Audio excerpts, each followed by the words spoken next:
அலைஹி காலகட்டத்தில் வந்தவன் தான் முஸைலமத்துல் கல்லாப். நமக்கெல்லாம் தெரியும்.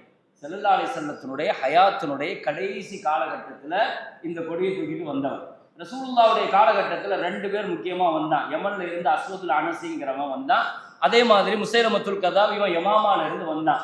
இந்த 2 பேர்கள் குறித்த ஹதீஸ் ஷரீஃப்ல வருது, ஸல்லல்லாஹு அலைஹி வஸல்லம் கனவுல 2 தங்க காப்பு பார்த்தாங்க, ஊத சொன்னாங்க. ஜிப்ரீல் அலைஹிஸ்ஸலாம் ஸல்லல்லாஹு அலைஹி வஸல்லம் ஊதுனாங்க, அது பறந்தது.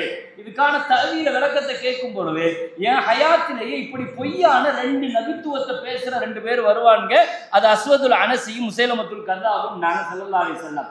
அதுல இந்த முஸைலமா அவன் ரசூலுல்லாஹ்வுடைய காலகட்டத்திலேயே கொல்லப்பட்டுட்டான். இந்த அஸ்வதுல் அனசிங்கிறவன் ஸல்லல்லாஹு அலைஹி வஸல்லத்தினுடைய ஹயாத்திலேயே கொல்லப்பட்டுட்டான். ஆனா நபி ஸல்லல்லாஹு அலைஹி வஸல்லம் வஃபாத்துக்கு பின்னால ஏற்பட்ட பெரிய புரளிகளும் பெரிய புரட்சிகளும் ஏற்பட்ட பல்வேறு சிக்கல்கள் ஏற்பட்டுச்சு. அந்த காலகட்டத்தில் ஏற்பட்ட ஜகாத் கொடுக்க மாட்டேன்னு ஒரு கூட்டம் சொல்லுச்சு. எத்தனை பிரச்சனைகள் இருந்துச்சு. ஆனா அபூபக்கர் ரலியல்லாஹு கையில் எடுத்த முதல் பிரச்சனை இந்த முஸைலமாவுடைய பிரச்சனை தான்.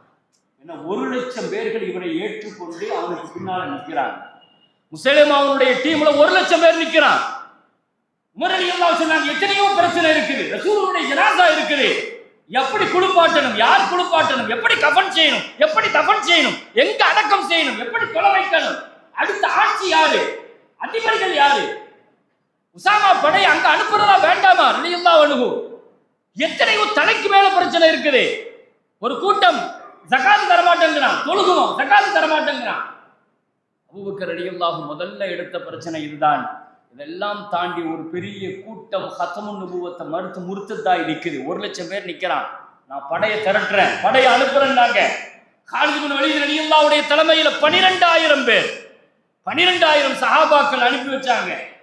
கிட்டத்தட்ட அந்த போர்ல தான் அதுக்கு நம்ம ஹத்தமுன் நுபுவத்தை பாதுகாக்கிறதுக்கு நாம கொடுத்த விலை ரொம்ப அதிகம். பெருமக்கள் ரொம்ப பெரிய விலை கொடுத்திருக்கிறோம். 700 ஹாஃபிதுகள் கொல்லப்பட்டார்கள். உங்களுக்கு எல்லாம் தெரியும், இதுவரைக்கும் எந்த போரிலையும் இவ்வளவு ஹாஃபிதுகள் கொல்லப்பட்டது கிடையாது. 700 ஹாஃபிதுகள் கொல்லப்பட்டார்கள். ஜம்முல் குர்ஆன் ஒன்று சேர்க்கணுங்கிற நிலை வந்ததே இதற்கு பின்னால் தான். ஹத்தமுன் நுபுவத்தை நிரூபிப்பதற்காக அபூபக்கர் ரலியல்லாஹு எடுத்துக்கொண்ட பெருமுயற்சி. முஸைலமா கொல்லப்பட்டார்.